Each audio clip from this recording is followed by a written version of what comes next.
जय हिंद दोस्तों, बहुत बहुत स्वागत है आप सभी का एक बार फिर आपके अपने इस प्यारे से परिवार जॉब ग्रेड में।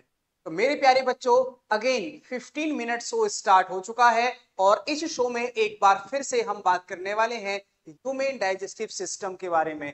इस पर दो 15-15 मिनट के पार्ट में ऑलरेडी बना चुका हूं। इस पार्ट में आज हम इस डाइजेशन सिस्टम को, यानी कि जो हमारा पाचन तंत्र है, इसको पूरी तरीके से खत्म कर देंगे दोस्तों। तो फटाफट से सभी लोग एकदम से तैयार हो जाएंगे डाइजेशन सिस्टम को समझने के लिए। अगर हम बात करें, टॉप ग्रेड का मतलब है राइज शाइन एंड अपग्रेड, ठीक है। हमारे जो एप्लीकेशन है उसको आप लोग जरूर डाउनलोड कर लेंगे दोस्तों। और आज हमारा बेसिकली पाचन तंत्र यानी डाइजेस्टिव सिस्टम का जो पार्ट चलेगा वो 3 पार्ट हमारा चलना है, ठीक है दोस्तों। तो देखिए, पिछले 2 पार्ट में हमने क्या किया था, बेसिकली जो हमारा खाना था वो हमने माउथ से खाया और ईसोफेगस में पेरिस्टाल्टिक मूवमेंट के थ्रू वो कहां पर आया, पेट में आया। पेट में कौन कौन से एंजाइम्स होते हैं ये सारी चीजें हमने पढ़ी। और अब खाना यहाँ से होते हुए कहाँ जाएगा, स्मॉल इंटेस्टाइन में जाएगा और फिर लार्ज में। तो यहाँ पर इससे इसके पीछे एक पत्ती नुमा स्ट्रक्चर होता है जिसको हम बेसिकली क्या बोलते हैं दोस्तों, पेनक्रियास बोलते हैं। तो उस पेनक्रियास का क्या रोल होता है, इस लीवर जो कि यहाँ पे मौजूद होता है उस लीवर का क्या रोल होता है, ये सारी चीजें आज के इस पार्ट में हम पढ़ने वाले हैं। और खाने को ट्रेवल कराएंगे यहाँ से एक जो हेपेटिक वीन्स है उसके द्वारा स्मॉल इंटेस्टाइन से होते हुए ये लार्ज इंटेस्टाइन में जाएगा, जहां वाटर रीअब्सॉर्ब होगा, कोई डाइजेशन यहाँ नहीं होता है और ये बाकी का जो बेस्ट प्रोडक्ट है वो निकल जाता है। ये चीजें हमको पढ़नी है, ठीक है। तो देखिए, स्टोमक से होता हुआ खाना यहाँ आता है और जब खाना यहाँ होता है तो उसको हम क्या बोलते हैं, काइम बोलते हैं, जिसका जो नेचर है वो एसिडिक होता है। ये सारी चीजें हम जानते हैं, ठीक है। तो खाना देखो यहाँ पे आएगा, पहला पार्ट, ये दूसरा पार्ट हो गया और ये तीसरा पार्ट हो गया हमारा। तो ये हमारा जो स्मॉल इंटेस्टाइन है ये 3 पार्ट में बटा हुआ रहता है। पहला वाला पार्ट को हम डुडोनियम बोलते हैं, ये वाला पार्ट हमारा जेजिनम होता है और ये वाला पार्ट हमारा इलियम होता है, ठीक है। आइए इन सबके फंक्शन जानते हैं। तो सबसे पहले बात करेंगे छोटी आंत, ठीक है। इसकी संरचना कैसी होती है, ये 3 हिस्सों में विभक्त होती है, मैंने बता दिया आपको। डिडोनियम, जेजिनम जिसको अमाशय यांत्र बोलते हैं और श्रोणांत यानी कि इलियम बोलते हैं। अमाशय से निकलने वाला जो अपचा भोजन है जिसको अतराल, जिसको काइम बोलते हैं, वो काइम कहलाता है, जो छोटी आंत में पहुंचता है। और ये जो काइम होता है ना मेरे प्यारे बच्चों, ये इसका जो नेचर प्रकृति होती है वो कैसी होती है, एसिडिक होती है, क्योंकि HCl इसके अंदर मिला हुआ होता है, ठीक है। इसके फंक्शन की बात करें तो इसमें पाचन रस, डाइजेस्टिव जूस होंगे। तो छोटी आंत में 3 प्रकार के पाचक भोजन, जो कि पाचक रस होते हैं, जो भोजन के पाचन में सहायक होते हैं। सबसे पहला होता है बाइल जूस। तो छोटी आंत में ये बाइल जूस कहाँ से आता है मेरे भाई, ये लीवर से आता है। पेनक्रियाटिक जूस जो होता है वो पेनक्रियाज यानी कि जो आपकी अग्नाशय होती हैं, जिसको हम लार्जेस्ट मिक्स्ड ग्लैंड बोलते हैं, वहां से आता है। और इंस्टेंटेनियल जूस जो कि इंस्टेंटाइन में ऑलरेडी होता है। तो ये 3 प्रकार के हमारे पाचक रस होते हैं, बड़े ही इंपॉर्टेंट है, वन बाय वन इसको डिस्कस करेंगे, ठीक है दोस्तों। तो बात करते हैं पित्त रस की यानी कि बाइल जूस की। तो ये बाइल जूस कहाँ से आता है, देखो इसका सोर्स क्या है, यकृत है, ये पूछा जाता है। और ये भी पूछा जाता है कि ऐसा कौन सा एंजाइम, ऐसा कौन सा मतलब ऐसी कौन सी चीज है जो एंजाइम नहीं है फिर भी खाने को पचाने में मदद करती है। तो ये है बाइल जूस। तो जो बाइल जूस होता है वो हमारा इमल्सिफिकेशन ऑफ फैट, यहाँ लिखा होगा आगे, देखो ये लिखा हुआ emulsification of fat, emulsification of fat लिखा हुआ है यहाँ पे। क्या इमल्सिफिकेशन ऑफ फैट, फैट जो मोटा फैट है उसको छोटे छोटे टुकड़ों में बांटेगा, छोटे छोटे ग्लोब्यूल्स में बांटता है, उसको हम क्या बोलते हैं, इमल्सिफिकेशन ऑफ फैट। इस फैट का फर्दर पाचन हो जाता है और ये फैट फर्दर फैटी एसिड, जो कि स्मॉलेस्ट यूनिट होती है फैट की, उसमें टूट जाता है, ठीक है। बात समझ में आ गई। तो सोर्स हो गया लीवर, और स्टोर कहां पर होगा, गाल ब्लेडर में होगा, जिसको हम पित्ताशय बोलते हैं, पित्त का आशय, पित्त का घर क्या होता है, गॉल ब्लेडर। फंक्शन की बात करें तो वसा का इमल्सीकरण, इमल्सिफिकेशन, पाइसीकरण इसको हिंदी में बोलते हैं। पाइसीकरण, जो मोटा फैट है वो छोटे छोटे ग्लोब्यूल्स में टूटता है, उसको हम क्या बोलते हैं, हम बोलते हैं इमल्सिफिकेशन ऑफ फैट, ठीक है। तो पित्त रस वसा को छोटे छोटे कणों में तोड़ता है ताकि एंजाइम उन्हें पचा सके। तो छोटे कण में तोड़ने का काम किसका होता है, बाइल जूस का। विटामिन का अवशोषण, वसा में घुलनशील विटामिन, 2 तरीके के विटामिन होते हैं, एक वाटर सॉल्युबल और एक फैट सॉल्युबल। यहाँ पे वसा में घुलने वाले विटामिन होते हैं, वो होते हैं दोस्तों आपको ADKE, इसको आपको किससे याद रखना है? कीड़ा से याद रखना है। किससे याद रखना है? कीड़ा से। KEDA। ये हमारे फैट में स्टोर हो जाते हैं। बाकी जो बचे हुए विटामिन हैं जिनको हम विटामिन बी और विटामिन सी कहते हैं, ये हमारे जो विटामिन होते हैं दोस्तों, ये वाटर सॉल्युबल होते हैं। मतलब ये जो ये जो विटामिन है ये हमारी बॉडी में निकल जाते हैं इनके थ्रू, मतलब वाटर जब निकलता है उसके थ्रू निकल। ठीक है, तो विटामिन का अवशोषण करने में भी आपको ये क्या करता है? सहायता करता है। ठीक है भाई, चलो अब इसका कुछ रोजमर्रा का डेली लाइफ का एक एग्जांपल लेते हैं। जब आप घी खाते हैं, मक्खन खाते हैं या तला हुआ भोजन खाते हैं तो पित्तरस वसा को पचाने में मदद करता है। ठीक है, तो यही पित्तरस जो कि लीवर से निकलता है, तभी तो कहते हैं लीवर एकदम स्वस्थ होना चाहिए कि पित्तरस प्रॉपर निकले। ठीक है, एक चीज और इस पित्तरस के बारे में आपको याद रखनी है। इस पित्तरस की जो पीएच वैल्यू होती है ना दोस्तों, वो होती है, इसकी जो पीएच वैल्यू होती है, इसकी जो पीएच वैल्यू होती है वो 7.4 होती है। इसका मतलब ये हुआ कि ये प्रकृति में कैसा हुआ? क्षारीय हुआ। इसका मतलब ये हुआ कि ये जब खाने में मिलेगा तो खाना जो कि काइम नीचे निकल के आया है ड्रोनियम के थ्रू, उसको कैसा बना देगा? अम्लीय, इसको क्षारीय बना देगा। क्योंकि अब पेनक्रियाज से निकलने वाले लेट नामक एंजाइम्स क्षारीय प्रकृति में ही काम करते हैं। ये चीजें आपको पता होना चाहिए। ठीक है, तो जो पित्त रस है उसका भैया ये क्या है? क्षारीय है, तो खाने में मिलेगा तो क्षारीय ही बनाएगा उसको, है ना। तो पित्ताशय की जो पथरी होती है, गॉल ब्लैडर स्टोन, आपने सुना होगा पथरी हो गई है डॉक्टर साहब, बड़ा दर्द हो रहा है, कहाँ पर है? पित्ताशय में है, तो उसको निकाल दिया जाता है। और जिसकी पित्ताशय पित्त की थैली निकल जाती है उसको फैट कम खाने की सलाह दी जाती है, फैटी चीजें कम खाने की सलाह दी जाती है। तो पित्ताशय की पथरी, गॉल ब्लैडर स्टोन वाले लोगों को वसा युक्त भोजन खाने की सलाह दी जाती है। ठीक है कि भैया पित्ताशय की पथरी, गॉल ब्लैडर स्टोन उसको इंग्लिश में बोलते हैं, वाले लोगों को वसा युक्त भोजन से बचने की, है ना, उन्हें कि भैया ज्यादा फैट मत खाओ क्योंकि आपके जो बाइल जूस है वो अब स्टोर नहीं हो रहा है, लीवर से डायरेक्ट निकल रहा है, डायरेक्ट पचा रहा है, तो इसमें प्रॉपर तरीके से काम नहीं कर पाएगा। ठीक है भाई, चलो अब असली कहानी शुरू होती है पेनक्रियाज की। पत्ती नुमा स्ट्रक्चर होता है जो आप देख रहे हैं पेट के इधर, यहाँ पे मैं आपको दिखा देता हूँ। ठीक है, ये जो पत्ती नुमा स्ट्रक्चर है इसको पेनक्रियाज बोलते हैं, बड़ा ही इंपॉर्टेंट होता है। ये शरीर की ग्लैंड है और इसको मिक्स्ड ग्लैंड बोलते हैं। मिक्स्ड ग्लैंड वो होती है जिनसे हार्मोन भी स्रावित हो सकता है और एंजाइम्स भी। फिलहाल हम यहाँ पर एंजाइम्स के बारे में बात करेंगे। ठीक है दोस्तों, तो ये इतना बड़ा आपका क्या दिख रहा है? यहाँ पर देखो, ध्यान से देखो, ये इतना बड़ा लीवर है और ये है आपका जो यहाँ से टच होके आ रहा है, ये गॉल ब्लैडर है। ठीक है, बाकी यहाँ पर ये स्मॉल इंटेस्टाइन शुरू हो जाती है। क्लियर, ये आपका स्टोमक है ही यहाँ पे। ये कहाँ पर है? ये स्टोमक है जो इसके पीछे आपको दिख रहा है, ये पेनक्रियास। अब ये कहानी जो स्टार्ट हो रही है वो पेनक्रियास को लेकर स्टार्ट होगी। ठीक है, अग्नाशय। तो अग्नाशय क्या काम करेगी? मिक्स्ड ग्लैंड है, तीन बहुत ही महत्वपूर्ण एंजाइम्स निकालती है जिनको हम लेट नामक एंजाइम से समझते हैं।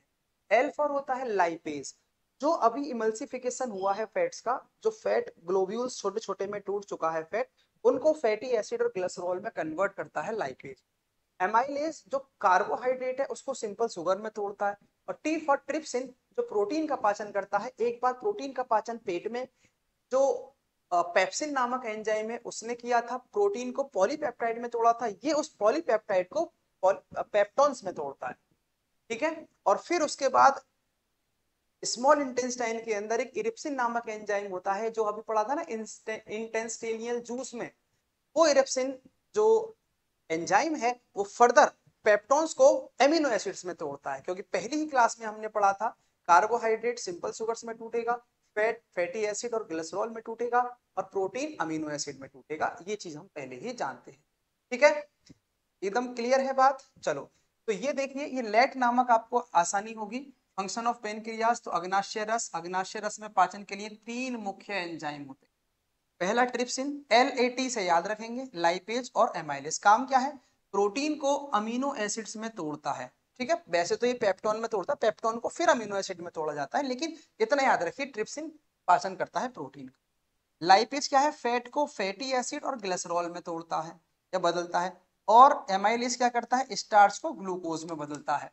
यही ग्लूकोज है जो हमारी बॉडी में खाने के रूप में बनता है और ग्लाइकोजन के रूप में स्टोर होता है हमारी बॉडी में, यानी बॉडी की बात कर रहा हूँ। अच्छा, मैंने आपको बताया था पेनक्रियाज क्या है मेरे प्यारे बच्चों, मिक्स्ड ग्लैंड है। तो मैंने कहा बेसिकली हम एंजाइम्स की बात करते हैं, लेकिन कोई बात नहीं, हम हार्मोन्स की बात कर लेते हैं। पेनक्रियाज से दो हार्मोन और निकलते हैं, जो कि इंसुलिन और ग्लूकागॉन होते हैं। देखो ये रहा इंसुलिन और ग्लूकागॉन। ग्लूकागॉन ब्लड जो शुगर का लेवल है उसको बहुत कम होने से रोकता है, और इंसुलिन जो है वो ब्लड शुगर को रेगुलेट करता है। ठीक है, तो रक्त में ग्लूकोज, ब्लड ग्लूकोज के स्तर को नियंत्रित करता है। ठीक है, जब शरीर में शुगर अधिक हो जाता है तो इंसुलिन इसे नियंत्रित कर ऊर्जा के लिए उपयोग करता है। क्लियर, शुगर की मात्रा ज्यादा हुई तो उससे इंसुलिन क्या करेगा, ऊर्जा के रूप में उसको कन्वर्ट कर देगा। कभी कभी इंसुलिन बनना बहुत कम हो जाता है तो उसको शुगर की बीमारी हो जाती है मेरे भाई, क्योंकि शुगर कंट्रोल नहीं होती हो रही है मेरे। ग्लूकागॉन क्या कहता है, रक्त में ग्लूकोज की कमी होने पर लीवर से संग्रहित ग्लाइकोजन को ग्लूकोज में बदलकर इसे बढ़ावा देता है। यानी कि ये बड़ा ही इंपॉर्टेंट पॉइंट है।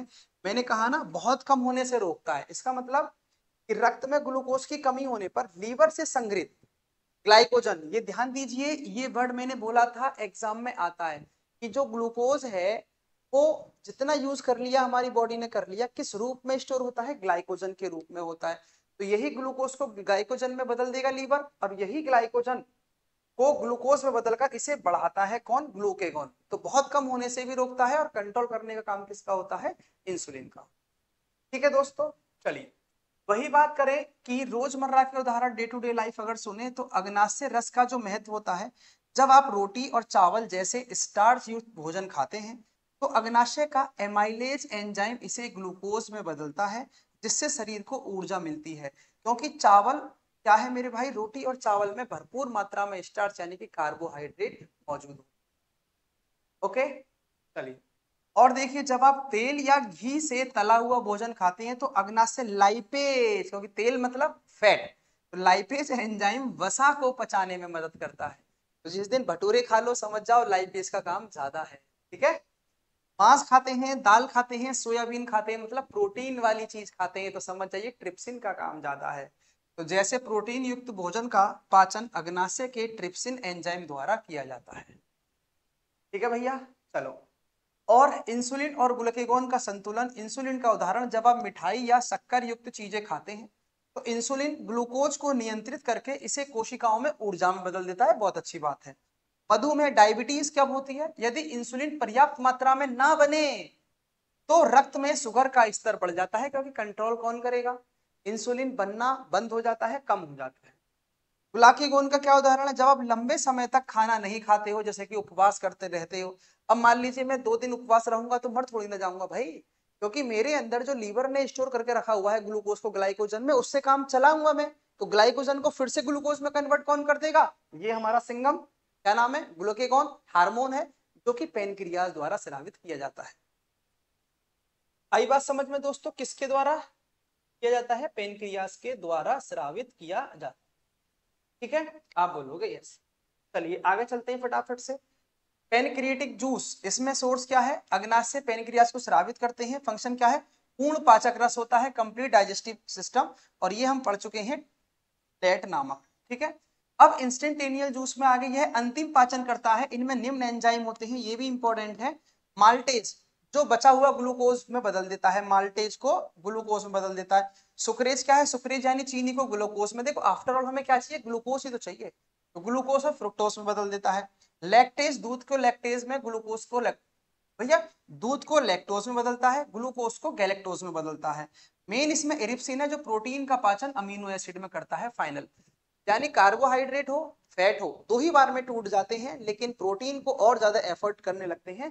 लास्ट इरिप्सिन नामक एंजाइम है जो इसको एमिनो एसिड्स में तोड़ता है। ठीक है दोस्तों, लार्ज इंटेस्टाइन में जाता है। बड़ी आंत छोटी आंत की तुलना में चौड़ी और छोटी रहती है, इसलिए इनको बड़ी आंत क्यों बोला जाता है, इसके चौड़ेपन के कारण। ये 3 भागों में है, सेकम, रेक्टम और कॉलन, ये 3 भागों में बटी हुई होती है दोस्तों।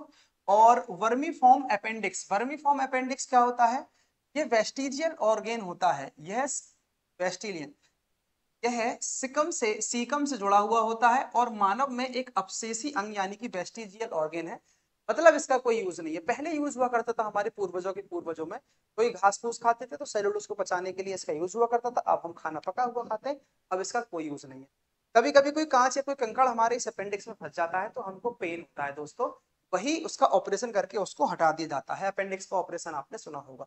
तो बड़ी आंत में पाचन नहीं होता है, इसका मुख्य कार्य जल और कुछ खनिजों को अवशोषण करना होता है। बड़ी आंत में पाचन नहीं होगा, ठीक है, क्लियर। वेस्ट मटेरियल्स को मल के रूप में क्या कर देता है, बाहर निकाल देता है, ठीक है। जैसे शरीर से मल त्याग एक्सक्रीशन बड़ी आंत द्वारा होता है। पानी की कमी होने पर बड़ी आंत अधिक पानी अवशोषित करती है, जिसे कॉन्स्टिपेशन यानी कि कब्ज हो सकता है। क्या हो सकता है, कब्ज हो सकता है, ठीक है। तो अब इन सब के क्या है, day to day daily example है। जैसे पितरस के बारे में हमको पता लग गया, फैट को पचाता है, तो घी से तेल बने व्यंजन खाएंगे। अग्नाशय रस क्या करता है मेरे भाई, इसमें भी बहुत सारी चीजें होती हैं, तीनों ही होते हैं। तो रोटी दाल सब्जी खाते हैं तो अग्नाशय रस एमाइलेज ट्रिप्सिन और लाइपेज नामक एंजाइम्स को क्या करता है दोस्तों, पचाता है, ठीक है। आंतरस, दूध पीने के बाद पेट में दर्द या गैस बनने के कारण लैक्टेज की कमी हो सकती है। बड़ी आंत कब्ज कॉन्स्टिपेशन यानी कि डायरिया बड़ी आंत की कार्य क्षमता से जुड़े होते हैं। फाइबर युक्त भोजन खाने से बड़ी आंत स्वस्थ रहती है। मतलब सैलेड वगैरह खाइए, खीरा खाइए, सीजन के जो फ्रूट्स होते हैं वो खाइए सैलेड के रूप में, ठीक है दोस्तों। तो ये था आपके 15 मिनट का शो, एकदम धमाकेदार फास्ट स्पीड में हमने डाइजेशन सिस्टम को खत्म कर लिया है। बाकी आप हमको फॉलो करेंगे सभी सोशल मीडिया अकाउंट पर, ये हमारा टेलीग्राम चैनल है दोस्तों, क्लियर है। बाकी ये हमारा एक जबरदस्त कोर्स चल रहा है रेलवे के लिए, आप इसको ज्वाइन कर सकते हैं। बाकी इसके रिगार्डिंग अगर कोई प्रॉब्लम है तो आप इस नंबर पे कॉल कर सकते हैं, ठीक है। ऐसे ही छोटे छोटे टॉपिक्स के 15 मिनट शो आपके सामने लाते रहेंगे। तब तक के लिए आप अपना ख्याल रखिए। Okay bye bye, take care, जय हिंद जय भारत।